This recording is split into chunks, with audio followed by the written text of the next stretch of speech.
Bon bah alors, est-ce qu'il y a du monde dans la room? Ok, il y a des gens connectés, c'est bon là, moi je suis un peu en retard par rapport au vues. Donc les gars, on fait une interview spéciale. Voilà, ce soir ça va être un truc assez exceptionnel. Donc on interviewe l'américain Rob McCallum qui va nous parler de son projet de long métrage. Donc il est en train d'essayer de réunir les 700 cartouches NES. Enfin, ça va être l'objet de son long métrage qui va être tourné cet été, c'est ça Xavier? Oui, yes. Oui, tout à fait, oui. Voilà, il va tourner un long métrage cet été. Donc l'objectif c'est de réunir les 700 cartouches NES, voilà, de Nintendo, faire un road movie sur la collecte voilà, de ces 700 jeux. Et puis voilà, il a besoin de nous tous pour essayer de financer le film. Ça va se faire aux États-Unis. Après, il y aura peut-être une sortie cinéma, des DVD. Et voilà, évidemment, si vous soutenez le projet, il y aura des DVD offerts si jamais vous offrez un certain nombre d'argent. Et puis plus si affinité, j'ai envie de dire. Donc Mhm. on va faire une interview spéciale voilà, qui va être conduite par Xavier, que vous connaissez déjà, puisqu'il fait tout l'habillage sur Game Otaku. Bonsoir tout le monde. Bonsoir Xavier. Et voilà, Rob, donc on va parler un peu en américain, les gars, et je vais me charger de traduire. Donc vas-y, Xavier, c'est quand tu veux pour Ok. commencer cette interview. Alors, bonsoir tout le monde. Bah, je vous présente Rob. Rob, how are you tonight? Doing well. Bonjour tout le monde. Hey, Rob is Canadian, so un tout petit peu de français, hein, Rob? Je parle un peu français, mais je ne parle pas français tout le temps parce que je n'ai pas de mes amis ici parler français. Wow. Je peux te dire, j'ai eu I got the first part, but not the second. J'ai eu la première, mais pas la deuxième partie. Mais moi, je Bien, trouve quand même que j'adore ton accent. I think you have a wonderful accent, Rob. Oh, thank you so Excellent much. info. Do you agree, people on the chat? Do you agree? Yeah, I think the chat room's really nice. Everybody's saying hello. All Alright, right, so so I'm on va going parler un to, peu du projet. Donc, maybe I'm going to share the link. yeah, Voilà, on va partager le lien Kickstarter, voilà, pour ceux qui sont intéressés par So, soutenir le projet. Mais voilà le d'abord, lien voilà, Kickstarter. voilà, ça se passe ici, les gars. Si vous voulez soutenir le projet, c'est ici. Bah voilà, Pierrouza, c'est le. Voilà, parfait. Donc, il y a plusieurs moyens de soutenir le projet, bien sûr, non seulement via l'argent, bien sûr, c'est ce qui aide le plus, mais aussi rien qu'en supportant le projet, en parlant autour de vous, en intéressant les gens. Si vous êtes sur la communauté Twitch, Twitter, Facebook, et que ça vous plaît et que vous voulez en parler autour de vous, ben, n'hésitez pas à partager le lien. Rob, oui, Rob, quelqu'un fait une remarque assez intéressante. Rep Down is asking Rob, is it Rob like the robot on the NES? just like the robot. Exactement. Bah, comme la réponse de Priusa, just Après like the ça, robot. en fait, je crois que c'est Rob, hein. C'est Rob en fait. C'est l'incarnation de Rob the Robot qui va nous proposer un énorme documentaire qui va, comme Guillaume, comme DG vous a présenté le docu qui va parler de la culture rétro du video game et aussi bah, de la culture rétro et de la recherche de ces 700 cartouches. Alors on va commencer par DG, si t'es partant, on va commencer par poser des questions sur Rob. Ok. Qui est-il et d'où il vient? Alright, parfait pour moi. Moi, je Alright. traduis ce que va dire Rob. Okay. So Rob, let's talk about yourself. Just present yourself out there. Okay, I am a filmmaker. I've been making films and video content for the last 10 years. I lived in Canada and did about half of the work there, and then I moved to the US when I got married in 2007, and I've been working in the US creating video since then. So half in the Canada, half in the US, but creating video content, be it films or any kind of other material for the last 10 years. Voilà, donc c'est un réalisateur canadien. Il vient du Canada et depuis 10 ans, voilà, il passe son temps à réaliser des petits courts-métrages, des choses liées aux jeux vidéo. Voilà, enfin, je sais pas si j'ai oublié des trucs, Xavier, parce que c'était un peu long. Faudrait peut-être Non, qu'on c'est un fasse peu ça, hein, c'est plutôt c'est à peu très, près très ça, hein. Ça correct. fait 10 ans qu'il fait des vidéos, voilà, il est réalisateur. Et donc voilà, il va se lancer dans un long métrage de jeux vidéo et ça va être exceptionnel. Donc il faut le soutenir, les gars, ce genre d'initiative, c'est très rare. Donc, go on, Rob.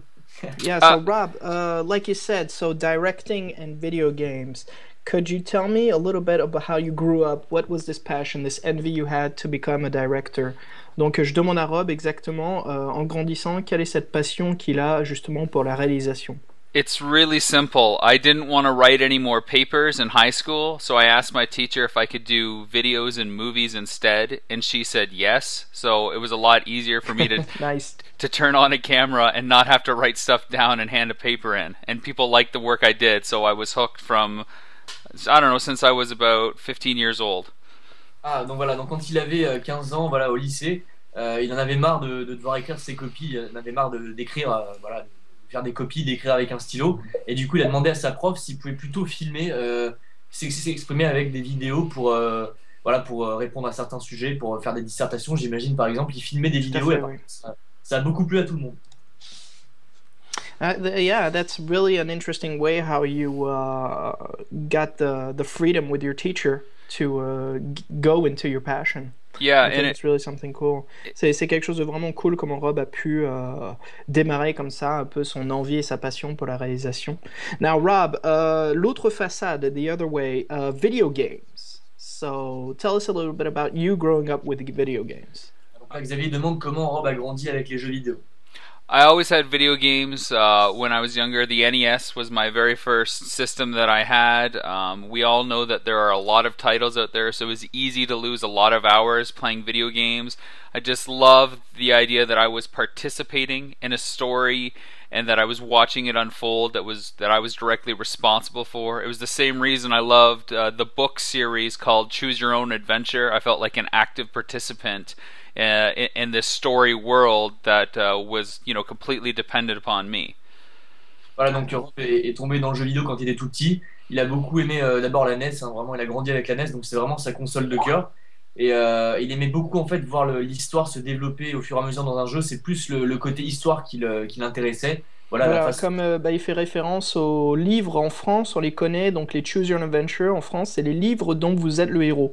Donc une Ah, bonne partie de notre génération des années 80, 85 qui ont grandi avec, ah, ça, qui sont édités en France par Folio si je me trompe pas. Donc d'accord. c'est vrai que yeah, the Choose Your Own Adventure books were something yeah, very important where we decide and of course of having this on video On n'a is pas dit un something élément amazing. important. Rob, il a quel âge? Oh, Rob, what's your age? How old are you? I am 31 currently. À All right. 31. Voilà, il a 31. Et c'est un 31 ans. passionné depuis voilà, de l'époque de la NES. Donc il l'a eu en quelle année? J'imagine 85, 86. Yeah, Rob, when did you get your first Nintendo? 86, so I was 5 years old. À 5 ans en 86. Voilà. Mm, mm, mm. All right, all right. Ouais, Let's, yeah, vas-y. all right, Guillaume, tu veux poser une question, Guillaume? Ah, vas-y, continue, je te laisse conduire There's a l'interview. there's a Uh, question that's coming in on the side here. yeah, Looks like in the forum. I don't know if you want to get to that now or later. Oh yeah, sure. sure, go ahead, Rob. So the question is, what would you do in case the failure of this project if you We'll get can't into have that any later. games? Okay. That's a later question. Ça, Cool. on va aborder cette question qui Après, reflexe un peu plus tard, tout à fait. d'accord. Alors là, on va parler justement du projet lui-même, The Nest Club. So, Rob, The Nest Club. Yes. Tell us, so we already know a little bit about the objective of the project, but do go deeper. Je demande à Rob d'aller un peu plus dans le vif, le vivant du sujet, de nous expliquer un peu plus son documentaire. Quel est son but? So the main thrust of the film, the main storyline, is following this guy around for 30 days as he tries to collect, over 700, over the 700 retail Nintendo games that were released. But we want to go deeper than that. That's the hook, as what we say. And there's no online purchases, of course, and that makes it really hard for him. But we also want to delve into everything Nintendo history. We want to get into the fanboy debates, like the best box art, the best music, the best franchise, why one Mario game is better than another Mario game. And we also want to talk about gaming now versus gaming then. And I'll pause there for a second. Hmm. D'accord, donc voilà, ils veulent vraiment essayer de réunir toutes les cartouches, mais voilà, il y a des jeux qui sont meilleurs que d'autres, et il y a surtout une contrainte énorme par rapport au projet, c'est qu'ils n'ont pas le droit d'acheter sur Internet les jeux. Ça va se passer essentiellement voilà, en brocante, dans les magasins de jeux vidéo en Amérique, et ils n'ont absolument pas le droit de se faire ni envoyer les jeux par des fans, ni acheter par Internet. Voilà, donc c'est ça vraiment qui complique la tâche, c'est qu'ils doivent tout trouver en magasin ou voilà, en brocante. Au cours de la route, et c'est ça qui va vraiment rendre l'aventure très très compliquée. Et évidemment, voilà, ils veulent parler des meilleurs jeux Mario, enfin des meilleurs BO, etc. Et donc voilà, ça va être un projet qui va être assez compliqué, et ils ont besoin vraiment de pas mal de ressources pour y arriver. Vous avez, si jamais j'oublie un truc, n'hésite pas. Non, ok. Non, non, plutôt bien. DG s'en sort plutôt bien la traduction. Beau boulot, mec. Yeah, Rob, so let's go into the tricky question that was asked earlier. Allons dans la question un peu difficile, mais intéressante. What happens if you don't get all the 700 cartridges? Qu'est-ce qui se passe, Rob, si tu ne récupères pas tous les 700 cartouches Nintendo? Well, it's going to be very, unfortunate if we cannot collect them all, but the big reason that we're doing this is because we want to bring back the sense of the hunt, the quest for these games out there. In an age and in an era where you can buy anything with one click online, it's taking out that basic gene or that basic parameter that's inherent to all of us as people, as humans, to go out and hunt and quest and go on adventures. And that's been completely removed from gaming because of technology now in more than one way. So we want to go on the hunt again, and that's what matters. It's not about the trophy, it's not about the destination, it's the journey that matters. And I think when you watch the film, you'll realize that the journey's worthwhile even if the destination didn't fulfill. Alors voilà, donc là en fait ça va être une sorte de quête initiatique, c'est-à-dire qu'on là on est un peu dans l'ère d'Internet, donc maintenant tout est achetable assez facilement, vous allez sur eBay, Le Bon Coin, etc. Vous avez tout à portée de main, mais là ils veulent vraiment restaurer l'aspect de la quête, l'aspect de la chasse, de la recherche. Il ne s'agit pas d'avoir des trophées, etc. C'est vraiment, en fait ce qui est important, c'est pas tellement de réunir les 700 cartouches NES parce que ça va être très compliqué, mais c'est davantage le voyage, l'aventure que ça va amener. Voilà. Vraiment ce qui intéresse Rob, c'est avant tout de filmer un beau voyage et vraiment essayer au maximum de trouver les jeux sur place. Comme à l'époque, en fait, quand on cherchait des choses, À maintenant, l'époque, c'était pas Internet. Ramener une vague. c'est ça, c'est de faire les vides-greniers, c'est de faire la petite ferme du côté qui fait un vide-grenier et de trouver des cartouches cachées dans les paquets. Quelque chose, en fait, qui est l'esprit de la chasse qu'on avait dans les années 90 et 2000, avant Ah, qu'Internet influence vraiment notre façon d'acheter les choses. je me dis que tu pourrais peut-être lui demander, poser une question par rapport. Parce qu'il y a un Américain qui fait ça justement, qui font tous les vides-greniers et qui partent souvent en voyage comme ça pour Mhm. collecter des cartouches. Je pourrais peut-être lui demander s'il a été influencé par ce projet. Tu te souviens un peu du nom du projet? Je sais plus, mais sur YouTube, il y a un mec qui fait ça, qui part assez fréquemment en vide-grenier aux Et États-Unis. pour les jeux vidéo? Ouais, pour des jeux vidéo, Ah ouais. notamment des cartouches NES. Rob, DG is telling me that he knows a show on the web about this guy who hunts retro video games, but all sorts, not only Nintendo. Do you ever heard about this show, or do you know his way of proceeding? Yeah, there is a show on RetroWare TV called Ouais, il connaît Rob. Ouais, sur retrowaretv.com. RetroWare TV called The Game Chasers, and they go out every weekend trying to Yeah. find any kind of retro games. And where we differ from their show, they're essentially just looking for games and trying to get the best price for what something's worth. Where we want to delve into more of the social aspects about why people are paying hundreds of dollars for these carts when they could get them for $1 on emulator. Why people are not as interested in the new games that are coming out or the new consoles, and people are going back to the stuff that mattered. Like, why are we racing for the past with ferocious speed nowadays? D'accord, donc là en fait il dit voilà, donc il y a une autre émission qui s'appelle Game Chasers, mais là où c'est très différent la démarche de Rob, c'est qu'en fait, comment dire, les Game Chasers ils essaient d'avoir les jeux vidéo au meilleur prix, et lui apparemment ça les dérangera pas de payer par exemple 100 $ pour une cartouche. Maintenant, au jour d'aujourd'hui, il y a des gens qui sur émulateur, voilà, pour rien vous pouvez jouer à des jeux vidéo. Là il veut essayer de comprendre et essayer de se poser des questions sur pourquoi certains joueurs sont prêts à payer peut-être 100 à 200 $ pour une cartouche pour un jeu vidéo et ils s'intéressent pas du tout aux nouveaux jeux, alors qu'ils pourraient l'acheter par émulateur, etc. Donc ils veulent vraiment, au cours de ce long métrage, essayer de comprendre pourquoi on attache tellement d'importance à ces vieux jeux et pourquoi on est prêt à mettre le prix, quoi. Ouais, tout à fait, tout à fait. Qu'est-ce qui attire cette passion vers les fans du rétro gaming? Alors du coup, tu peux demander à Rob peut-être, est-ce qu'il sera prêt à mettre le prix pour un Castlevania 3? Exactement, c'est parfait et synchro avec les questions là. Rob, my next question. On va parler un petit peu budget là. Ma question, ça va être justement, je vais la poser en anglais. Rob, here's my question. Sure. So, as you know, there are some video games that are worth a fortune. Yes. Via the way you're producing your movie, I want to know how are you willing or what is your plan to handle these kind of games. Donc je demande à Rob quelle est sa façon de stratégique quelle est sa façon de faire pour ces jeux qui coûtent vraiment une fortune. Parce que le projet, c'est une production qui va être à 15 000 dollars. Donc voilà, bien sûr, donc l'argent de la production ne peut pas aller toujours dans tous ces jeux. Donc quelle est la façon qu'ils vont procéder pour obtenir ces jeux vidéo? Ceux qui coûtent vraiment cher. So Rob, could you tell us some examples also that you're expecting to be hard to get? Je demande à Rob aussi s'il peut nous donner des exemples de jeux auxquels il s'attend. Est-ce que ça soit difficile de les obtenir? Absolument.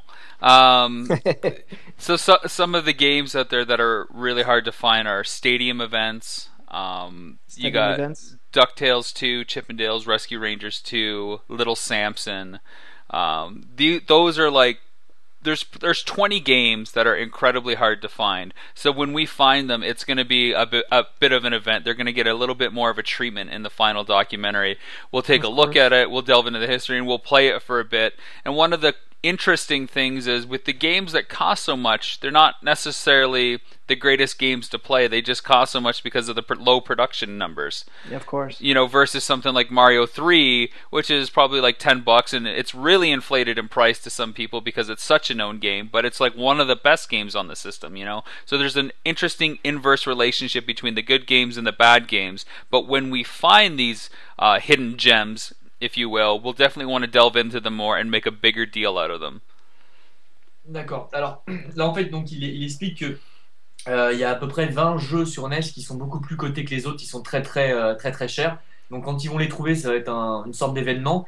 Et ces jeux bénéficieront d'un traitement particulier dans le sens où peut-être qu'ils feront une review, ils vont en parler, ils vont se poser pour en parler. Après, c'est pas sûr qu'ils les trouvent tous, hein, ça va être compliqué. Et donc là, il expliquait qu'il y a une sorte comment dire, de cote inversée, puisque c'est vrai que les jeux les plus, comment dire, les plus populaires, les meilleurs jeux comme Mario Bros 3, ils coûtent pas grand-chose, ils coûtent peut-être 10 dollars. Alors qu'il y a des jeux beaucoup plus obscurs et beaucoup moins bons parfois. Petit Samson, la bande à Ouais, Picsou 2, ouais, Tic et Tac 2, ouais. voilà, qui sont pas forcément les meilleurs jeux de la NES, mais qui sont très cotés. Et donc il va essayer d'expliquer pourquoi aussi. Bon, alors là, il explique que c'est aussi parce qu'ils n'ont pas été édités à beaucoup d'exemplaires. Voilà. Et À donc, savoir aussi en Amérique, dans les années 80 et 90, on peut louer les jeux vidéo. Ça se faisait un petit peu en France, mais en Amérique, c'était quand même un très grand marché, la location du jeu. Donc beaucoup de jeux ont été développés et produits seulement pour les magasins de location.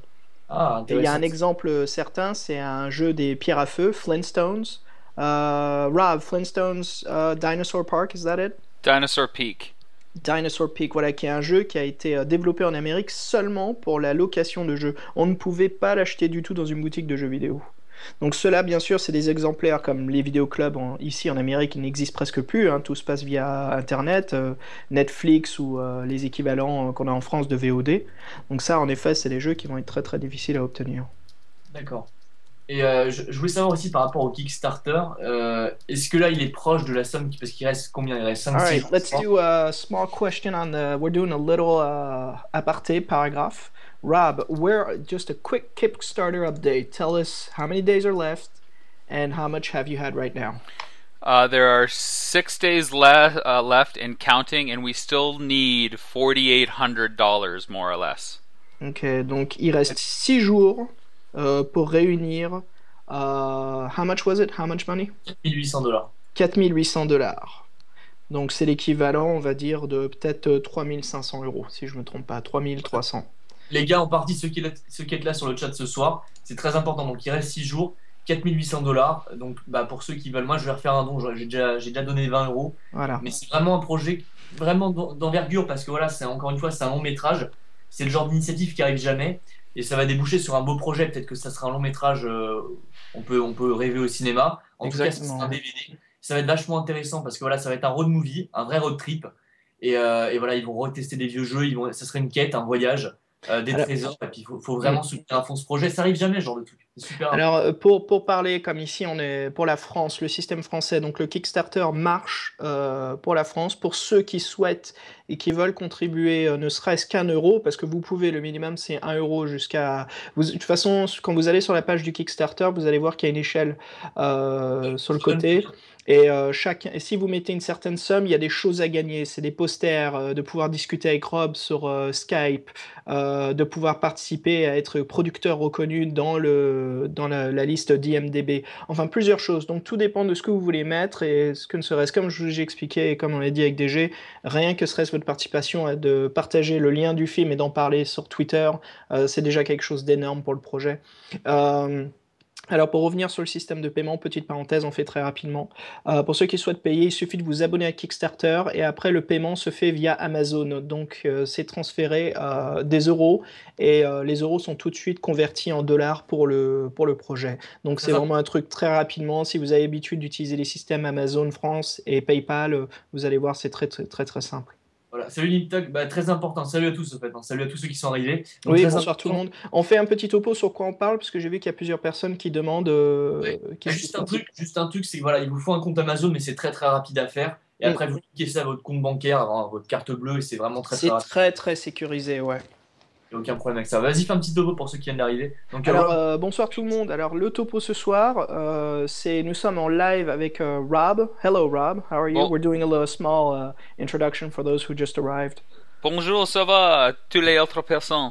Et Rob est un réalisateur canadien qui est en Amérique et qui est en train de préparer un documentaire financé indépendamment qui va s'appeler The Nest Club. Et le but de ce documentaire, c'est un challenge, c'est de réunir en 30 jours, en faisant un road trip à travers l'Amérique, nord, sud, est, ouest, de réunir les 700 cartouches Nintendo. Et les règles du jeu sont simples. Il faut les réunir bien sûr avant les 30 jours et on n'a pas le droit de les acheter via Internet. Tout doit être fait par les boutiques de jeux vidéo, les vides-greniers et tout autre système, hélas, qui disparaît de notre époque.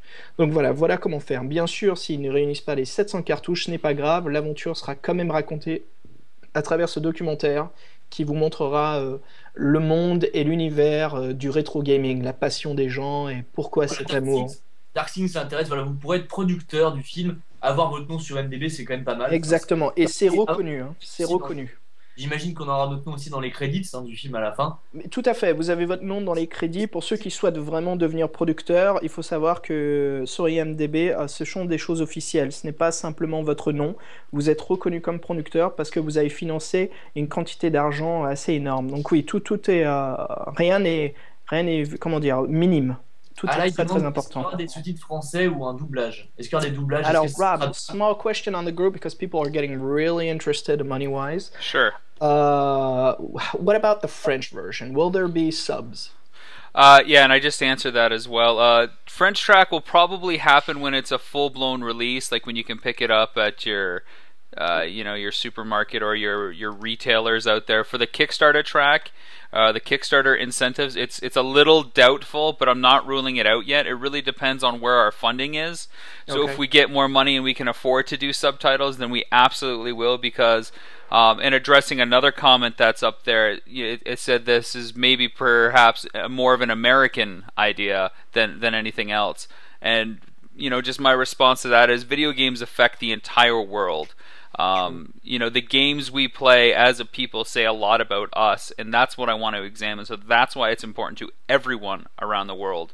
But as far as a French track specifically, probably would be easier to do subtitles first and then maybe dubbing later. Of course, subtitles in first place, of course. Voilà, donc là, tout dépendra de vous, tout dépendra du feedback du Kickstarter. Là, pour l'instant, ils n'ont pas assez d'argent pour faire un doublage ou des sous-titres. Éventuellement, un doublage. Les sous-titres, c'est à voir, mais le doublage, en tout cas, pas pour l'instant. Voilà, ça dépendra. Voilà, s'ils ont assez d'argent, ils pourront se le permettre. En tout cas, là, pour les sous-titres, quasiment sûr, mais il faut quand même, il faut réussir à financer le projet à 15 000 $, ouais. Il faut le financer, voilà, il faut vraiment les soutenir à fond pour que ça arrive. Et d'ailleurs, oui, je me demandais par rapport à la date de sortie du film. Alors, yeah, Rob, small question. When do you think, once you get all the finance and everything's ready and you're on the road shooting, when do you think you'll be done with the movie and finish editing it and getting it out? Well, like a documentary always has the story that you set out to shoot, but you also might discover an entirely new story. If everything goes according to plan, we would like to have the whole film wrapped up by May next year. All our book shooting dates go from... We've already started shooting a little bit, to be honest, and we would probably wrap up principal photography in October. Okay. But if we find an interesting story, it could be longer. But we're aiming for May 2014. Ça va sortir normalement ce long métrage en mai 2014. Là, ils ont commencé à tourner. Le tournage va apparemment se terminer en octobre. Là, ils sont en train d'essayer de trouver une histoire pour ce long métrage. Là, c'est pas encore sûr qu'ils arrivent à trouver un fil conducteur, parce que c'est plus un road movie, voilà, avec différentes locations. Mais en tout cas, voilà, après, ça dépendra. Ça pourra s'étendre, ça pourra sortir plus tard, mais ils targuent vraiment sur une sortie pour mai 2014. Voilà. Donc, dans un an. Mhm. All right, let's move on the questions. Road Quest, road movie. On va parler du road movie, donc l'aventure en Amérique. Tell us a little bit about your road planning, Rob. Where are you going, what state, and how? Again, this comes down to the amount of money that we can raise on Kickstarter. To do like the bare minimum, we need the 15,000 goal met, and that would take us to like a 7 or 8 city tour, which would go from like Buffalo all the way through Cincinnati, Chicago, Detroit, close to the border of Canada where we're starting our journey. But if we get more money because the support is so great, then we can go down to Texas and Nashville and Florida and all these other places. So it really depends on how much the Kickstarter community embraces this project. D'accord, donc là en gros, là les 15 000 dollars c'est un minimum, hein. C'est vraiment le minimum syndical pour que le film se fasse bien. Là ils vont commencer à Buffalo, Chicago, Détroit, etc. Ils vont passer peut-être par les... Et ils commencent au nord, ils commencent au niveau du Canada, ouais. Ils commencent au nord et si après ils arrivent à accumuler plus d'argent, ils iront peut-être éventuellement...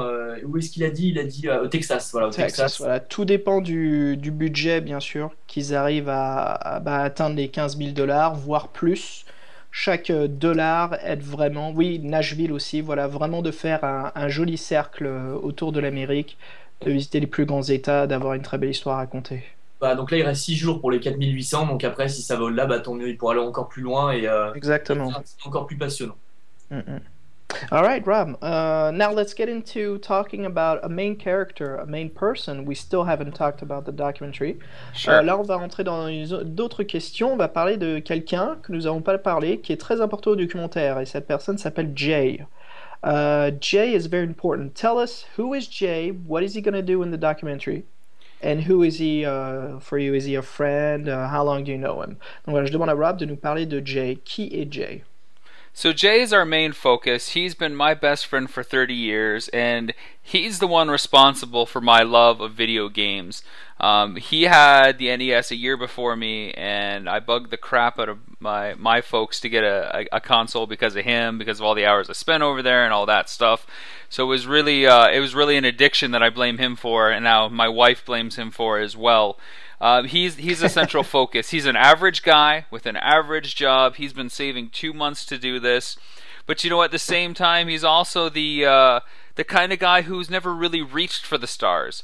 So this is his chance to kind of go in above and beyond the normal routine of life. And you know, on a side note, if I could show that somebody, you know, if they were to take 30 days of their life and focus on the impossible, then the outcome is that anything is tangible, anything is probable. So it's a nice kind of feel-good kind of moment there. Mm-mm. Là, donc là en fait voilà, donc ce film ça va être une sorte de rêve américain parce que voilà, donc Jay c'est une personne que Rob connaît depuis à peu près 30 ans. C'est son meilleur ami et c'est grâce à lui qu'il a vraiment eu cette passion du jeu vidéo. Donc il a eu la NES un an avant lui et c'est vraiment lui qui lui a donné le goût au jeu vidéo. Même du coup voilà, Rob maintenant avec sa femme il l'a fait jouer à cause de ça. Voilà, il est devenu un vrai mordu du jeu vidéo. Jay, ça va être le fil conducteur du documentaire, bien sûr, à savoir que Rob va être souvent derrière la caméra. Et donc nous allons suivre plus Jay qui va être justement sur le terrain en train de chercher tous ces jeux. Voilà, et donc en fait, Jay, il a un job moyen, il a une situation moyenne, et ça fait 2 mois qu'il économise vraiment à fond pour ce projet. Et Rob veut montrer à travers ce documentaire que si jamais ça marchait, si jamais le film décollait et arrivait à se produire, bah, tout est possible, tout est faisable, tout est réalisable. Et ça serait vraiment quelqu'un voilà, qui a un job moyen, qui part de rien. C'est pas un mec très ambitieux, Jay, c'est un mec voilà, plutôt bien rangé, avec un job lambda, etc. Et là, ça serait une belle aventure qui permettrait peut-être de... Et c'est là où il va viser les étoiles. Là, il va vraiment se lâcher. Il va réussir ce challenge. Grâce à tous, il pourrait devenir une star et enfin réaliser son rêve.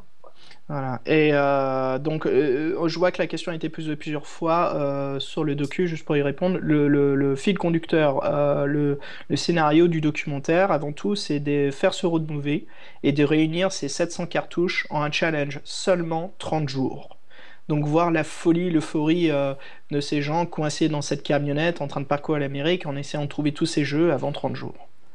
Right, Rob, let's continue talking about Jay. Sure. Like you One said. second here. I'm noticing some of the questions on the side. They're saying it's not really that much of a film about history, but more of a documentary road trip or a road trip that's being documented. I think for the final structure, it's probably actually going to be more half and half than it is just following a guy around on the road. We're actually going to get into a lot of the nitty gritty in order to support the stuff that we're doing. So just kind of want to make that clear that we're not just going to be seeing the open road the entire time. Donc ce sera pas juste un road movie, ce sera vraiment moitié documentaire, moitié road movie. Il y aura peut-être un peu de fiction là-dedans.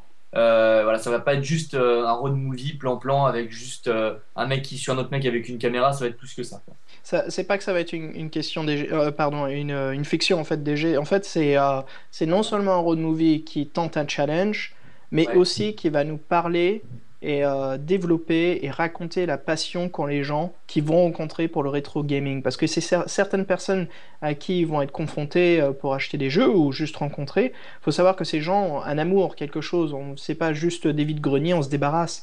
Il y a des gens, s'ils ont nul choix, ils doivent vendre des cartouches. Donc le road movie va aller là-dessus aussi, traiter et développer le milieu, le monde à travers l'Amérique, comme ils vont voyager d'état en état, sur le rétro gaming. Tous ces consoles et ces jeux qui disparaissent. Et qui créent cette communauté, pas underground, mais plus une communauté qui s'agrandit au fur et à mesure des années.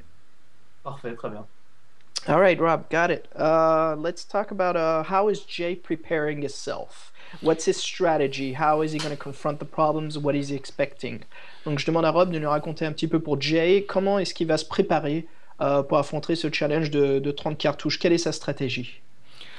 It's a couple different things. One, he has to understand the games that are out there and a reasonable price for them. So it's money management, how much money he has versus how much he can afford to spend on a certain game, because we all know that retailers charge different prices in the secondhand market. Yeah. And it's also about time management. We can only stay in each shop so long because we're trying to hit one or two different locations, different stores, every day in every city. We're trying to hit 2 or 3 cities a day if we can that are within an hour's driving distance. So it's really time management, money management, and just knowing what is out there and what's good to pass on that'll come up later at a cheaper price, or what to grab because you might not ever see it. D'accord, ouais. Donc voilà, ils ont un budget limité pour ce film. Et donc tout le travail de Jay, ça va être de manager bien son argent pour essayer de collecter les cartouches au prix le plus intéressant. Parce qu'évidemment, tous les revendeurs ne pratiquent pas les mêmes prix. Et donc là, avec le budget qu'ils ont, ils vont essayer de faire à peu près 2-3 villes par jour. Et dans chaque ville, ils essaieront de faire 2 à 3 magasins de jeux vidéo. Voilà, donc tout le travail de Jay, ça va essayer de manager son argent pour faire en sorte d'arriver à avoir toutes les cartouches à moindre prix et puis pas dépenser peut-être. Voilà, d'éviter de perdre son temps dans des boutiques, et dès qu'on trouve 1 ou 2 cartouches, hop, on repart sur la route, on cherche d'autres boutiques, on trouve d'autres endroits d'explorer et d'aller voir. Voilà, donc le maxi game américain, par exemple, c'est mort pour eux. Ils vont Tout à fait, ouais. De toute façon, ici, à savoir qu'en Amérique, le seul revendeur, comme on dit retail, c'est une firme qui s'appelle GameStop. Et à savoir aussi en France, GameStop a acheté Micromania.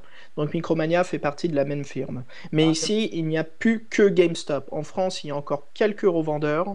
ils Et font en du Amérique, c'est fini. Il n'y a que GameStop. GameStop, il fait encore du rétro. GameStop ne fait pas du tout de rétro. GameStop travaille que les jeux de dernière génération. C'est notre équivalent de Micromania. C'est exactement la même chose. Est-ce que tu pourrais lui demander si par ville, tu penses qu'ils vont trouver beaucoup de magasins qui font du rétro gaming? Quel type de chaîne? Tu veux dire des indépendants? Ouais, est-ce que c'est répandu même dans les chaînes? Est-ce qu'il y a une chaîne connue qui fait encore du rétro? En Amérique, Rob, Guillaume DG is asking. Fuck, sorry. DG is asking a very interesting question. Are you aware or do you know certain companies that still have multiple branches that sell retro gaming? Are there still some out live over there in America? There are not a lot of franchises that do retro gaming. There are a few owners that would open up 2 or 3 stores in an area or in a state or in a province, but it's largely kind of independently owned stores by kind of like a family or one guy. It's not a wide variety like a chain like GameStop or like Electronic Boutique. It's all very different. Every store that we're going to look at is probably going to be unique unto itself. So visually that's going to be interesting, and fortunately we have enough research that we know where we're going and where all these key locations are.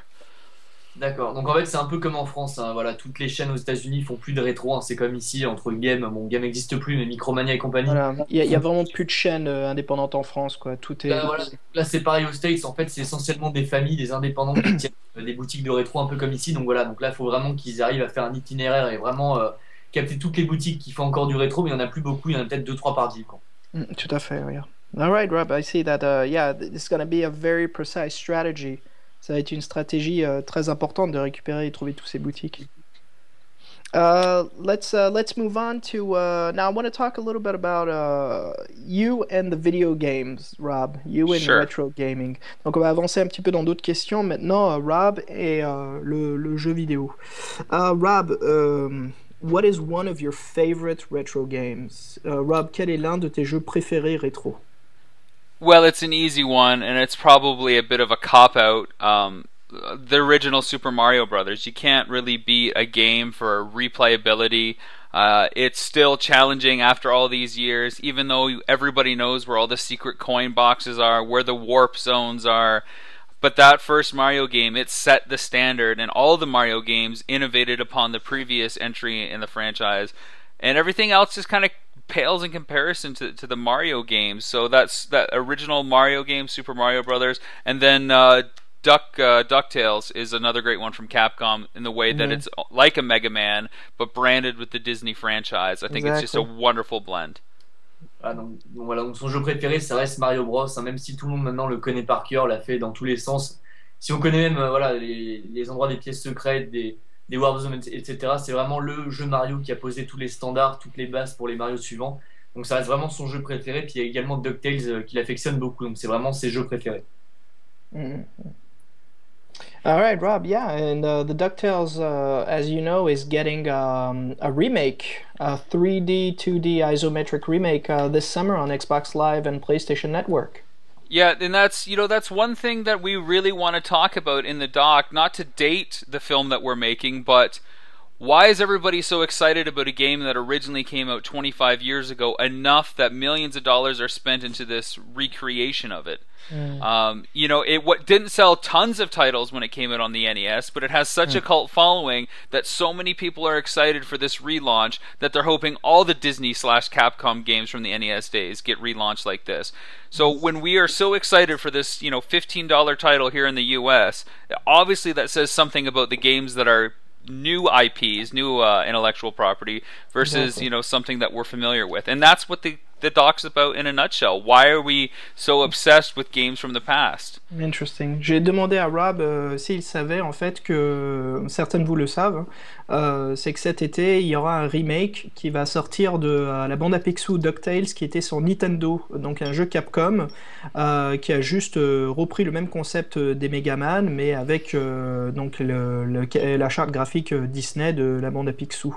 Donc Rob bien sûr est au courant et trouve ça magnifique, mais ce qui se pose la question lui, et c'est ce qui va toucher et décrire dans le documentaire, c'est que comment ça se fait que un jeu comme ça, la bande à Picsou, qui s'est pas très bien vendu sur la Nintendo, à savoir, c'est quand dans le monde, c'est pas un jeu qui s'est très très bien vendu, et pourquoi est-ce qu'il y a un sort de culte qui suit ce jeu, pourquoi il y a autant de gens, et qu'il y a une demande tellement énorme sur la propriété du jeu, sur sa licence, de devoir enfin que le refaire, le remettre à jour, qui se vendra très bien, c'est une valeur sûre et assurée. Quelle est la raison? Et c'est ce que Rob va travailler dans son documentaire, c'est d'analyser cette raison, cette envie qu'on a tous de retrouver ces jeux de notre enfance, de revoir pourquoi ça nous passionne autant, qu'est-ce qui nous accroche autant. Alors là, il y a Bebdom qui demandait dans le chat est-ce que les cartouches seront en loose ou alors est-ce que les Voilà. boîtes, est-ce que les boîtes sont importantes? Alors là, donc Rob répond que les jeux, forcément, alors apparemment, donc ça tu pourras lui poser la question, Xavier. Mhm. Rob nous dit que les jeux doivent être jouables. Donc j'imagine que si jamais ils achètent une cartouche et qu'ils s'aperçoivent que le jeu n'est pas jouable, peut-être que Ah, si- the tricks. par contre, évidemment, au niveau des boîtes, c'est beaucoup trop cher, donc les jeux sont en loose, hein. Ils vont acheter des jeux en loose. J'imagine que si tu pourras lui demander aussi, Sure. mais j'imagine que s'ils trouvent les jeux en boîte, pas cher, peut-être qu'ils les prendront quand même. Alors Rob, we have some quick questions from the chat room that are really Sure. intriguing and interesting. These go back to the questions about the Nest Club, the way it's going to proceed. Yep. Donc Rob, voilà, je vais poser les questions qu'on vient de voir avec DG. Donc Rob, what is your strategy-wise? Are you fixing more to buy game cartridges or game cartridges with boxes? And another question to rebound off of that is some games you buy, if they don't work, if they're just too damn shitty or they're fucked up, will you have to go back and hunt them again?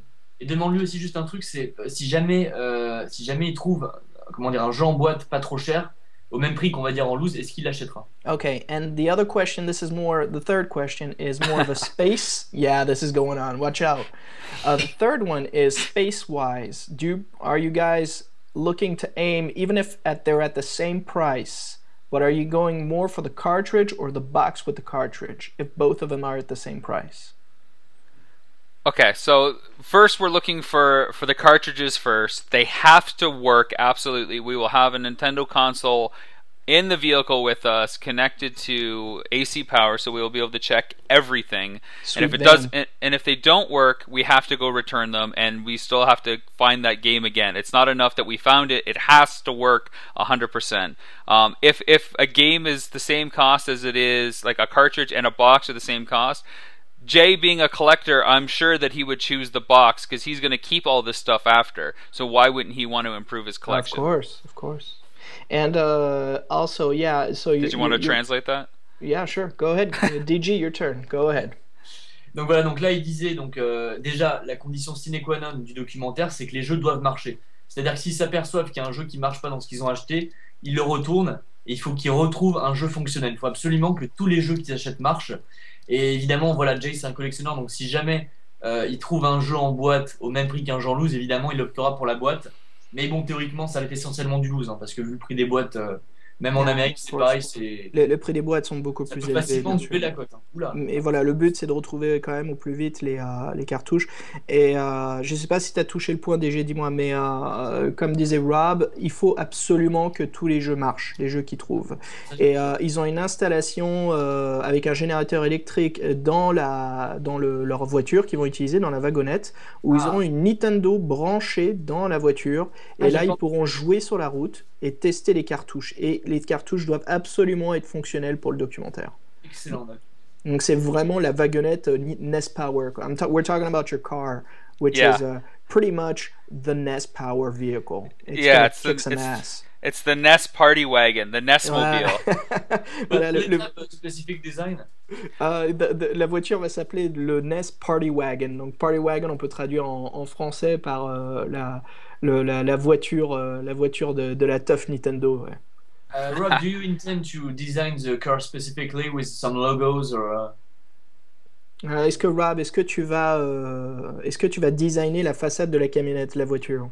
We would like to have a couple flags that we could mount in the windows that would flap for everybody to see when we're arriving. Other than that, there probably won't be any stickers, maybe some posters in the windows, but people will know when we're coming, that is for sure. Okay. D'accord, donc ils vont essayer de mettre des drapeaux. Voilà, comme ça on peut les voir arriver à l'horizon. Mais pas de design spécifique sur la wagonnette, parce qu'avant tout, voilà, ça reste un projet à un budget spécifique, et bien sûr, tout ça, ça ajoute du budget, c'est des choses qu'on ajoute en plus. Alright, Je crois qu'il y avait une question que tu avais oublié de poser du coup tout à l'heure. dis-moi. Non, mais je sais plus parce que tu allais lui poser une autre question avant. Il a dit est-ce que tu veux d'abord traduire ce qu'on a dit et je crois que Tu veux dire tes questions là? Non, c'est bon, on les a vues. D'accord. Yeah. Rob, is there a question you wanted to answer more or what we've been through right now at this point? I don't think so. Alright. I think we're good. I think you guys have kind of covered it. Unless you guys want to ask the same question and maybe you'll get a different answer. Nah, that's kind of a quicksand territory. Let's go back to the video game question. Retournons un peu à la passion de Rob avec les jeux vidéo. Rob, tell me one game you're very proud of beating, or have you ever beaten a game, finished a game? Donc je demande à Rob de nous raconter exactement si il a une sorte de fierté en tant que gamer d'avoir battu un de ses jeux rétro. Est-ce qu'il a réussi déjà à battre un jeu rétro? Okay, this is a bit of a double-edged sword, and I'll tell you why. I used to love playing Wizards and Warriors as a kid, and then Iron Sword, the sequel, Wizards and Warriors 2.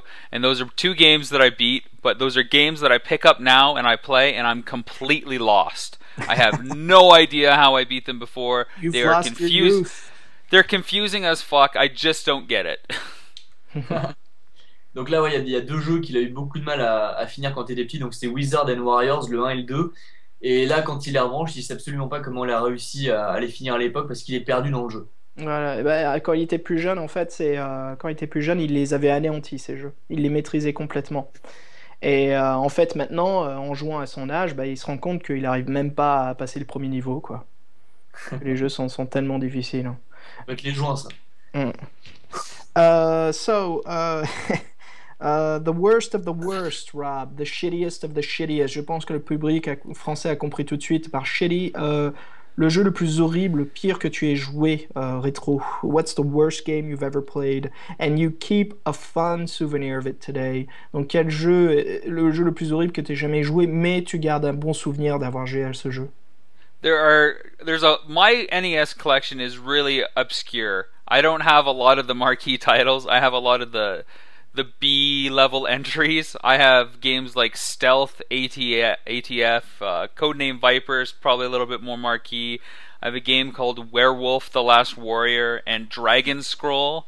Those last two are the most broken games I've ever played. I put them on just to laugh at myself trying to control the mess that's in front of me. It's embarrassing both to me and to those designers, but they'll always have a good spot because I loved kind of like the artwork on them, and I thought they'd be cool hits and retro artwork. Yeah. Donc il y a des jeux dont il aimait bien la jaquette comme Dragon Scroll et Werewolf 2, et j'ai oublié le premier qu'il a cité. What was the first one you said? The first retro one, horrible retro one? It's Stealth ATF. Stealth ATF. Voilà, bon, bah, voilà, donc 3 jeux de merde apparemment: Stealth ATF, Werewolf 2 et Dragon Scroll. Mais qui ont des jaquettes sublimes, du artwork Ce qui est bien, impressionnant. c'est la jaquette, mais tout le reste, voilà, c'est un embarras pour les designers, mais pour lui, c'est absolument pas ce que c'est que ce bordel. Voilà, on se demandait ce que pensaient les designers quand ils ont créé ces jeux, et Rab explique bien que c'est toujours fun pour lui de retourner dessus, même si on peut pas avancer d'un écran à l'autre. Il y a quand même ce délire de se dire mais putain, mais à quoi je joue, quoi? Comment ça se fait que c'est sorti, ça? Est-ce qu'on aura droit à des micro-reviews de jeux pourris dans le documentaire? Oh, yeah, good question. Très bonne question. Rob, DJ is asking, will there be many shitty game reviews? I don't know if there'll be shitty reviews. We're not trying to, we're trying to do a love letter to the NES and celebrate the things that we like. That said, we want to try to play as many games on camera as much as possible. And I'm sure there's going to be a few choice words when we get to some of these less popular titles. They're going to get heard back.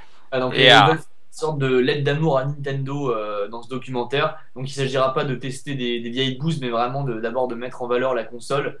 Mais évidemment, bon, voilà, s'il tombe sur des titres un peu obscurs, je pense qu'il n'y aura pas trop le choix non plus. Exactement, voilà. Le cœur parlera, mais ça sera avant tout la nostalgie. Donc même si le jeu était merdique, il y a cette prise de la nostalgie qui sera très forte. Comme quoi on s'en souvient et qu'on se souvient quand même de très bons moments. Now, the other thing that I should jump in here and say, the reason that the NES has so many bad games that people bought is because the internet wasn't around then. We didn't have reviews ahead of time. We didn't have,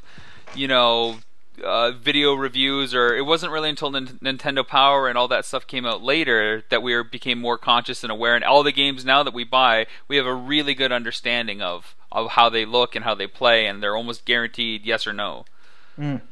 Ah, donc tu veux traduire, Xavier? Ouais, en fait, c'est ce qui s'est passé maintenant avec l'évolution du jeu vidéo, c'est qu'à l'époque, il faut savoir pourquoi les Nintendo avaient dans sa bibliothèque des jeux aussi pourris, parce qu'il y avait quand même des gros navets qui pourraient même plus exister aujourd'hui via des graphismes ou des choses semi-acceptables sur les consoles d'aujourd'hui. Et c'est parce qu'à l'époque, il n'y avait pas Internet, il n'y avait pas tous nos magazines qu'on lisait quand on était plus jeune, qui nous critiquaient, qui notaient les jeux. Maintenant, on a Twitch TV, on a YouTube, pour voir exactement ce qu'on se prépare à acheter. Et c'est pour ça que dans sa bibliothèque Nintendo, il y a autant de mauvais jeux, autant de jeux nazes, quoi. Et c'est vrai que ça, si, c'est un changement, et c'est une chose qu'on perd l'habitude de voir. On a beau critiquer certains jeux qu'on joue aujourd'hui, mais cela n'empêche que c'est rien face à certaines bouses qu'on avait offert à Noël en 90, 91, qui étaient juste horribles. Et c'était notre cadeau de Noël, quoi. Il n'y avait pas la même pression des éditeurs par rapport au score Metacritic, par exemple. Maintenant, Metacritic, ouais, tout à fait, qui est très sévère, ouais. Oui, il y a une bonne question dans le chat. Si jamais il n'arrive pas à réunir toutes les cartouches NES, est-ce qu'il y aura une suite? Genre, est-ce qu'il y aura un cliffhanger? Genre, merde, on n'a pas réussi. Okay. Small question from the chat room, Rob. Sure. If you don't get all the 700 cartridges, might there be NES Club 2? The sequel to Finding the Games. Uh, I'm gonna probably say no because the as much as the hunt and all that is really cool to cover, we're talking about so many other things in the doc that the point of the movie isn't just to find games as Yeah, much of as course. that's a great draw. Of Now course. that said, after Jay finishes up his 30 days, we will probably film with him 6 months or maybe a year later to see if he found games that he didn't find, what he still thinks about retro gaming, if the whole gaming world, where it is currently has changed and how gamers have responded maybe. So I think there's probably a bit more of a follow up as far as an epilogue rather than a sequel. Hmm. D'accord, donc ils pensent pas faire vraiment une suite parce que l'intérêt, voilà, l'intérêt de ce documentaire, encore une fois, enfin, de ce film, ça va pas être c'est pas vraiment la finalité, c'est pas vraiment de réunir toutes les cartouches, mais c'est avant tout de montrer le voyage. Mais malgré cela, ils vont continuer à filmer durant les 6 prochains mois, enfin après le tournage, et peut-être que dans un an, ils filmeront une sorte d'épilogue où Rob posera à Jay la question, qu'est-ce qu'il pense de l'évolution du marché du rétro gaming, même du gaming moderne. Et s'il a enfin réussi du coup à collecter les cartouches durant cette année passée, peut-être qu'il va réussir après le documentaire à trouver ce qui lui manque. Et donc peut-être qu'ils incluront un épilogue à la fin du long métrage. Voilà. Il n'y aura pas de suite. Ouais, I ouais. need, I need to Le- jump in here too, guys, and I just want to say thank you to the few backers that have contributed since we've started this. Oh, It's a huge wonderful. help, and I Oh, really appreciate it. I'm not sure if it's coming from this directly, but I'm guessing since some of the names are of Francais origin, so to ah, super. speak. Rob aimerait vous remercier à ceux qui ont contribué là, au Kickstarter. Il vous remercie beaucoup. Il a vu que le Kickstarter a augmenté là, depuis qu'on a commencé le live et, il vous remercie vraiment énormément de l'effort que vous venez de faire. Et c'est quelque chose de vraiment chouette de voir avancer ce projet. Ouais. Ah, merci beaucoup les Also, gars. before I get, there's another question here in the chat room Yes. saying if this project works, are you going to have other documentaries like this for Master System and Genesis Il or y a Neo Geo? Down qui pose une question et Rob va y répondre. Donc c'est et si ce projet marche et que le film a un succès, que le documentaire a un succès, est-ce que Rob prévoit dans ce cas-là de produire d'autres documentaires du même genre mais sur d'autres supports, d'autres consoles, la Master System, la Genesis, I par think exemple? I think that this is the one that works best because the NES as a console was the one that we all knew and we could all get on board. And it really wasn't until the Genesis, at least in North America, that Nintendo had competition because it was Genesis does what Nintendo don't. But up until that point, Nintendo was like the dominant console, at least in North America, and obviously Japan to another extent. But as far as another documentary, I think you just really narrow your audience down too much that it becomes really hard to get the funding to advertise to those specific people that like the Neo Geo or that like the TurboGrafx. It's such a small market that it becomes really hard for filmmakers to justify that. Now that said, if I was going to do another documentary like this or on gamings, I'd probably take a look at the history of Sega and just cover all their systems, their highs and lows, their Fascinating. Very, very good franchises, idea. rather than Very, like a hunt for games, just probably like a Sega thing. Since once Genesis came out, I was super Sega guy. D'accord. Voilà, donc en ce qui concerne un éventuel autre documentaire sur Mega Drive et Neo Geo, etc. Là, la question qui se pose déjà, c'est que la Nintendo, c'est vraiment ce qui passionne le plus Rob et Jay, hein, c'est vraiment leur dada, hein, ils ont grandi avec ça. Et puis voilà, le point principal, c'est que si il vient un Kickstarter Juste sur la un petit question, truc déjà, attends, juste, en fait, il y a aussi un autre point, c'est qu'on n'a pas la même vision en Europe, parce qu'à savoir, en Amérique, c'est vraiment la Nintendo qui a dominé le marché et la guerre Sega-Nintendo. ouais, mais Contrairement en France, où il y avait beaucoup de 50-50, en Amérique, ça a vraiment dominé. Donc pour le public américain, ça jusqu'à va la Mega parler Drive. beaucoup plus, ouais. Il disait jusqu'à la Mega Drive, voilà, Nintendo a vraiment archi dominé le marché. Et après, voilà, s'il faisait un truc sur la Neo Geo, le public serait peut-être moins réceptif parce que voilà, c'est un public de niche, hein, c'est beaucoup plus restreint. Mais voilà, donc ça va vraiment être compliqué de mettre en place un autre Kickstarter sur notre console. Mais s'il avait l'occasion de faire un autre projet comme ça serait certainement sur l'histoire de Sega, voilà, avec notamment la Genesis qui a vraiment perduré pendant très longtemps en Amérique, hein. Mm, C'est mm. vraiment le territoire, les USA, où la Mega Drive a duré le plus longtemps, hein. Je veux La dire, Genesis, ouais. Ouais. au Japon, elle s'est plantée. En Europe, ça a plutôt bien marché, mais c'est vraiment aux États-Unis que la Mega Drive a vraiment connu un très gros succès, notamment le Mega CD, le 32X, c'est là où ça a vécu plus longtemps, la Le bibliothèque. 32X a vraiment vécu longtemps, pendant qu'en Ah, ça a France, beaucoup c'était vu plus, comme quelque chose d'obsolète dès sa sortie. Ouais. beaucoup plus marché qu'ici. Voilà, sur Mega CD, on a la librairie de jeux qui est le plus étendue aux États-Unis, pareil pour le Mm. 32X. Et Mm. donc, si Rob avait l'occasion de refaire un documentaire comme ça dans le futur, ce serait certainement sur l'histoire de Sega. L'histoire de Sega. Ouais. Mais bon, Alright, voilà, bah, c'est apprécié déjà à la NES. Hein. Déjà, c'est parfait parce que là, tout ce qu'on parle, ça déboîte parfaitement pour la prochaine question. All these things we're talking about, Rob, are perfect for the next question. Ça va être une question très rapide, mais ta réponse peut être très longue. This question is very short, but your answer may be long. Okay. I think we already have the answer anyway. Je pense qu'on a déjà la réponse. Are you Nintendo or Sega? Est-ce que tu es Nintendo ou Sega pendant la guerre des jeux vidéo, pendant la guerre des années 90? I think the guy inside me for marketing should probably say Nintendo right now. But to be honest, and E3 just passed, and people are talking about, are you Sony, are you Microsoft, are you Nintendo? I just really love good games, and I love playing games with friends, and I just like a good story. So it really doesn't matter to me. I'm not really a brand allegiance kind of guy. I just want the goods. I don't care what system it is. I understand that money and economics come into it for a lot of people. When I make a decision on a system, it's usually for the other reasons. I'm probably going to get a PS4 because it'll have 4K capability, for example. But when it comes to Nintendo and Sega specifically, my heart will always be Nintendo, but I'm glad that I got to hang out and play with Sega for a while. Donc voilà, donc il a vraiment. Donc là, le côté marketeux de Rob vous dirait que évidemment il choisit Nintendo plutôt que Sega. Mais là, il a vu le 3 passer, donc les gens ont demandé est-ce que vous êtes plutôt Microsoft, Sony, Nintendo. Lui, ce qui l'intéresse avant tout, c'est pas le constructeur, c'est d'abord avoir des bons jeux, des vrais jeux. Mais ceci étant dit, son cœur balance quand même pour Nintendo, il a grandi avec. Et donc là, bon voilà, il vous répond, c'est plutôt Nintendo qui a bercé son enfance, il est plutôt pro Nintendo. Mais voilà, il adore Sega aussi, là, il a aussi grandi avec la Genesis. Et ce qui l'intéresse avant tout, c'est les très bons jeux. Tu me dis, hein, Xavier, si j'oublie un truc dans la Non, non, c'est parfait, très bien. Je remarque un petit truc dans la chatroom que je trouve super, et je trouve qu'il mérite d'être dit. Darkthing64, Darkthing64, Rob, has brought something up from the last E3. Donc Darkthing nous dit en fait un slogan qui était très connu à l'époque entre la guerre Nintendo et Sega, c'était What Genesis does, Nintendo don't. Donc le jeu de mots qui était ce que fait la Genesis, la Nintendo n'y arrive pas. Et il nous reprend cette phrase avec ce qui se passe aujourd'hui, ce qui est donc What PS4 does, Xbox One don't. Et, je trouve qu'en effet, on ressent bien une nouvelle guerre des consoles qui va éclater pour la nouvelle génération de jeux vidéo. We can really feel that what PS4 and Xbox One is going on, it's going to be like a revival of the Sega-Nintendo war. I really don't think anything will ever come down to what the Sega Nintendo rivalry was. I think there's a lot of people getting excited and trying to make it into that.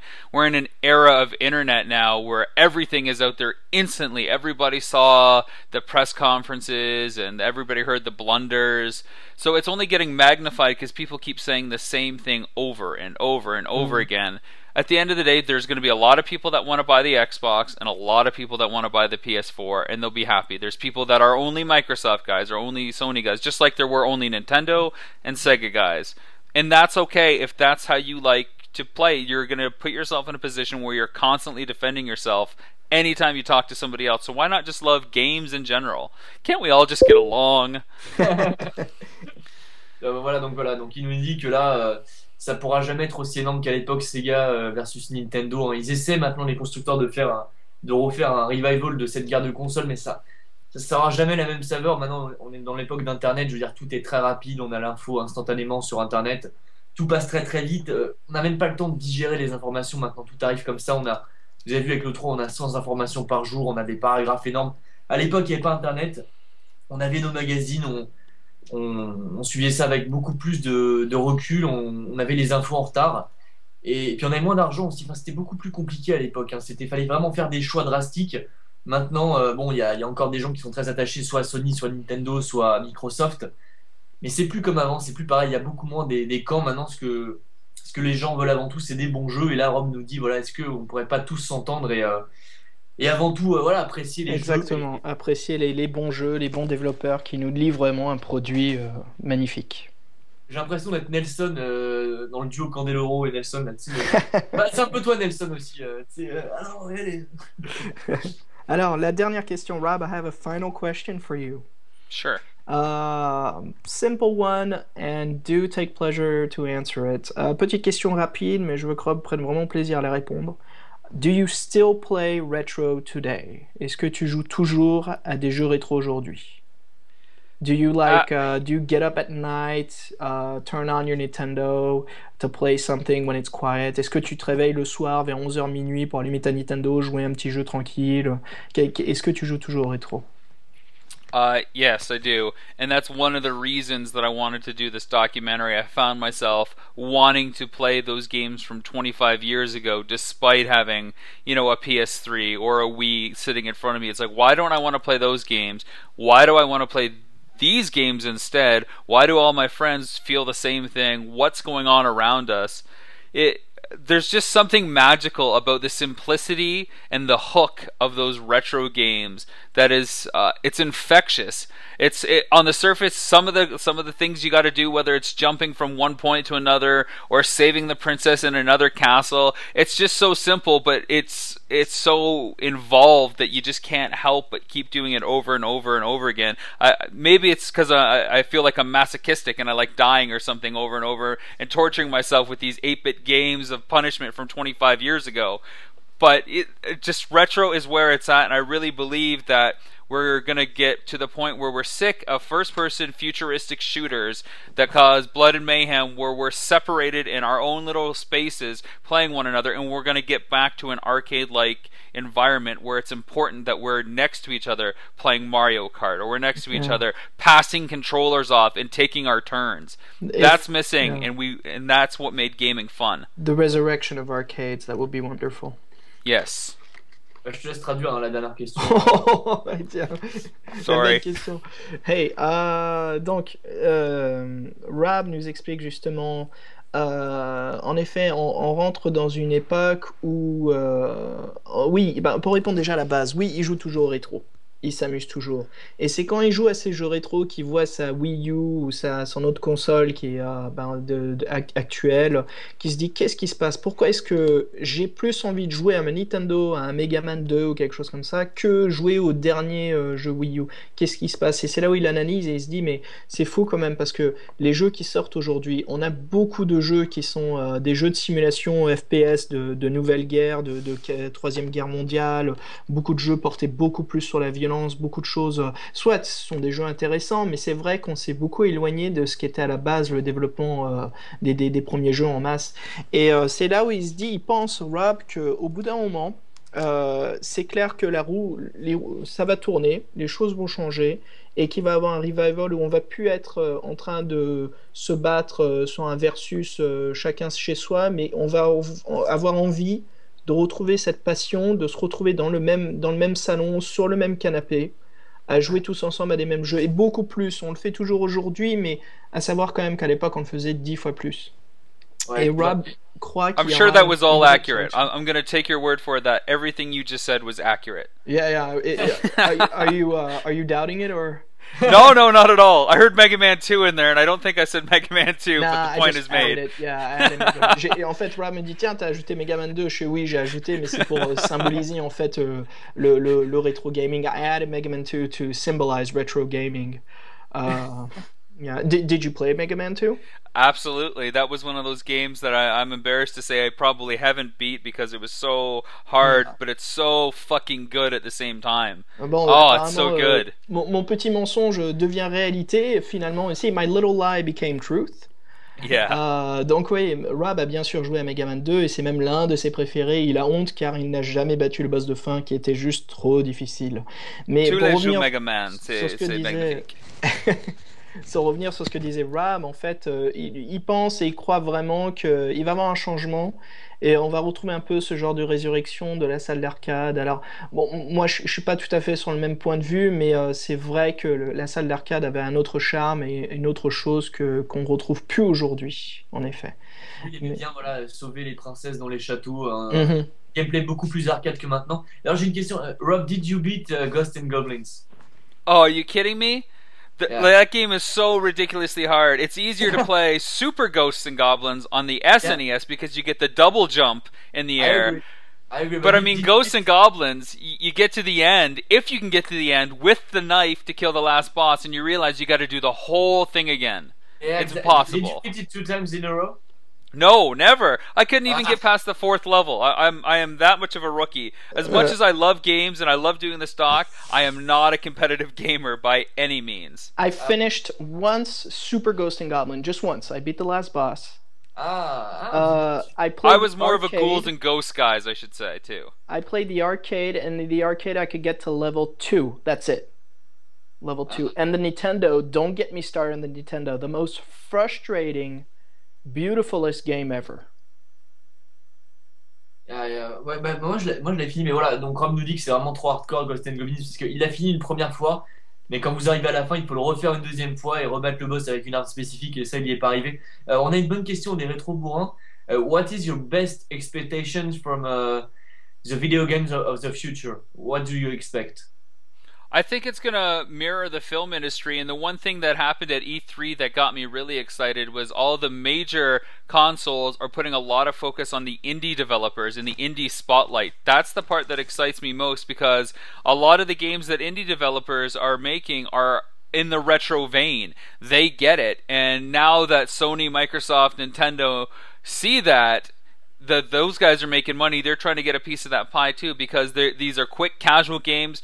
Pick up, put down, save here and there. You don't need the 89-hour RPG campaign to sell a system. There's some quick games that you can get out there that are really great, really inventive, really creative for a fraction of the price of what the big boys are putting out. And I should say quickly that I do like the other guy's idea on here, who said that he's thinking about launching a Kickstarter campaign just to follow me to do a making of. Ok, donc voilà, donc là il disait que. Déjà, je crois qu'il remercie encore des gens, hein, parce il y a encore eu des dons, donc merci beaucoup. Je vous remercierai encore à la fin, hein, je vous en parlerai.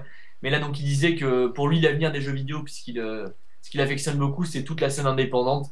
Voilà, parce que c'est vrai que pour quelques dollars, vous pouvez avoir des jeux complets, des très très bons jeux indépendants, plutôt que voilà, des systèmes sellers de RPG qui vont faire 60 heures, 80 heures.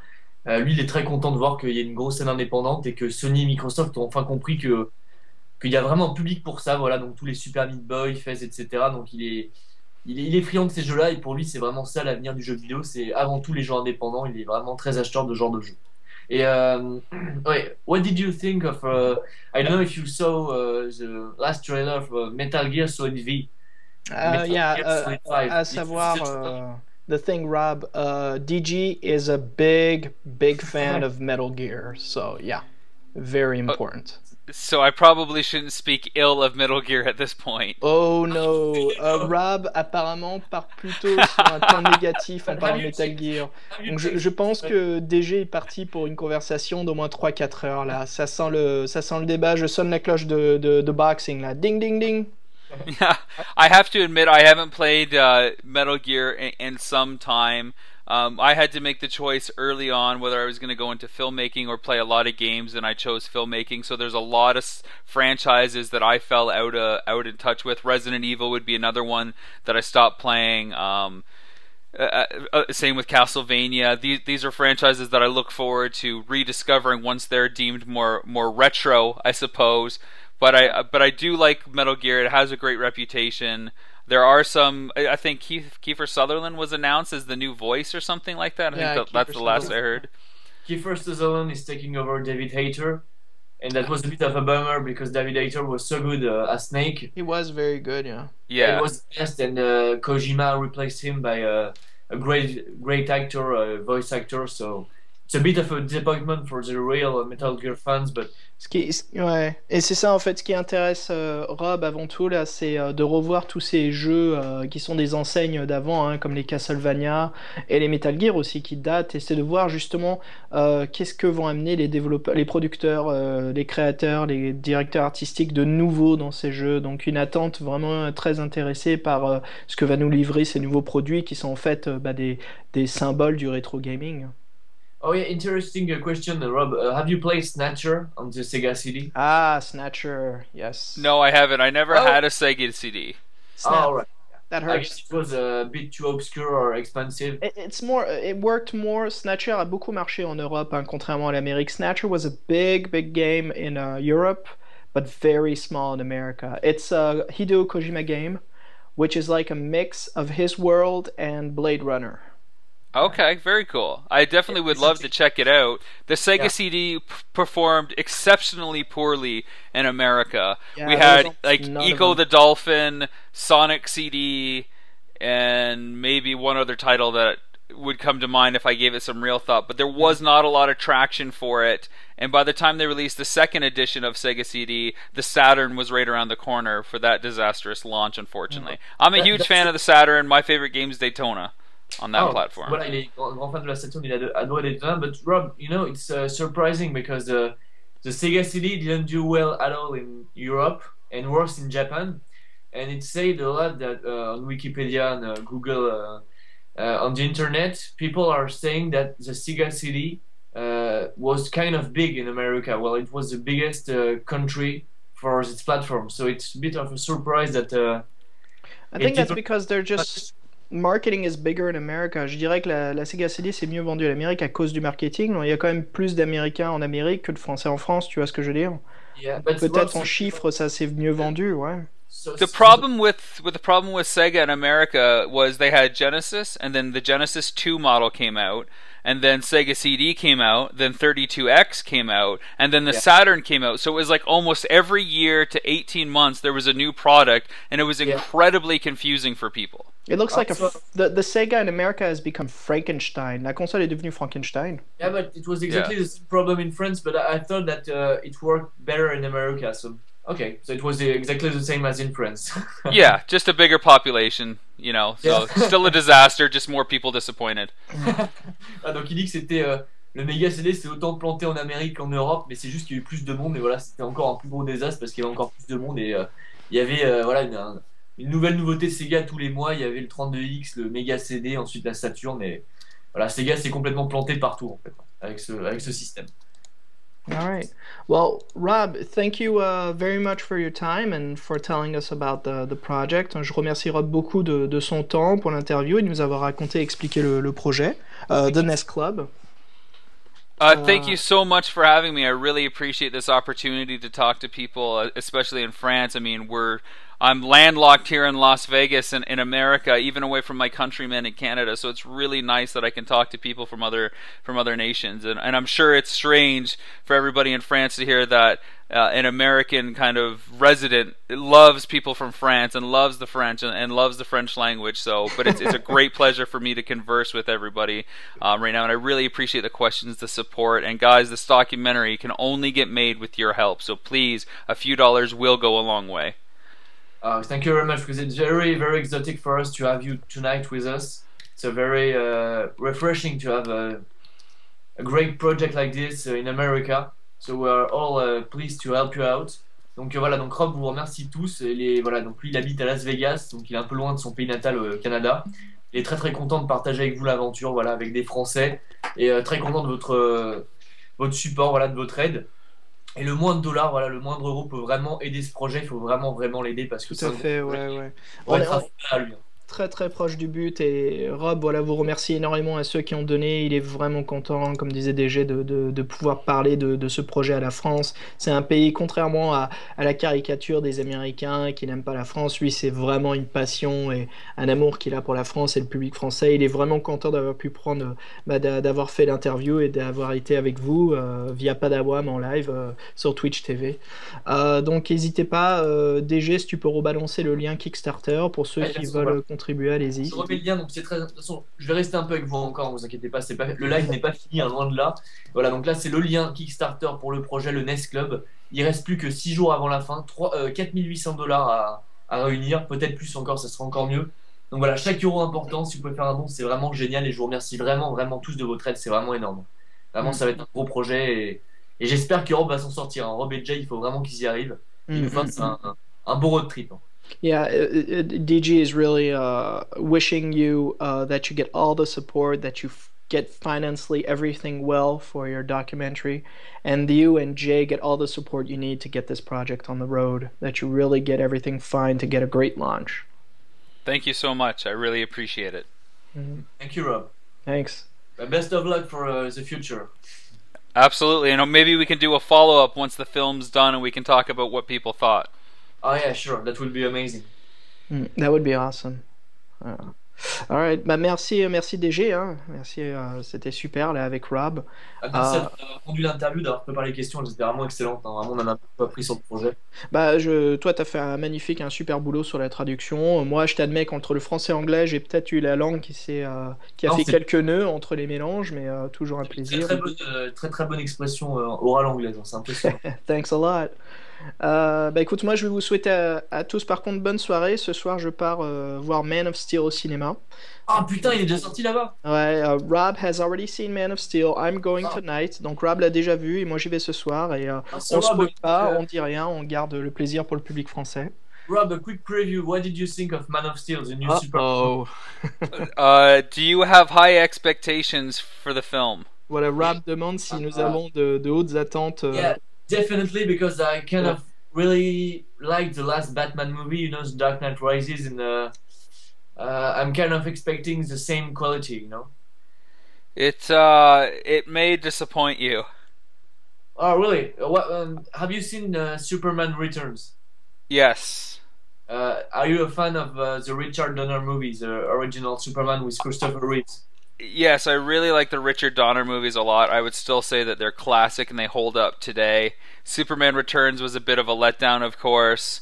And then there's this film. I won't say any more. I will let you discover it for yourself. I will review it on my podcast next week. It's not all bad. I think that they kind of blew a bunch of blown opportunities. There's a lot of action that's done well, but I think they missed some big story moments. Oh, really? Ah, that's disappointing. I kind of really expect big stuff from this movie. Okay. Donc Rob a été assez déçu apparemment par le film. It's still worth seeing though. I recommend everybody go see it because it'll be fun to talk about. I know a lot of people will have different opinions on it. Alright, thank you very much. Moi je vais déconnecter les gars, je vais partir dans ce cas-là. Moi je vais continuer le live. Rob, thank you very much, and Xavier, thank you very much. Great to have you here tonight. Yeah, toujours un plaisir. Et just wanted to say, DG, nice selection for the t-shirt. Très bon choix pour le t-shirt ce soir. Guns N' Roses, yeah. Yeah. Welcome to the jungle. We got fun and games. Yeah. Rock on, I love it. Rock on. Everything you want, honey, we know his name. Okay, great. Bonsoir tout le monde et à très bientôt. DG, de toute façon, il faudrait qu'on se planifie notre Ciné Heaven aussi. Ah bah oui, on en fera un, peut-être ce week-end. Du prochain Game Otaku qu'on fait dimanche avec JB et ton technicien. Yes, Game Otaku ce dimanche tout le monde. Il va y avoir quelques previews des animations sur la page Facebook de Toseti. N'hésitez pas, il va y avoir quelques previews sur les animations, les nouvelles. J'ai hâte de voir ça. Écoute, voilà. Thank you very much, Rob and Xavier. Thank you very much for being here tonight and best of luck to you both.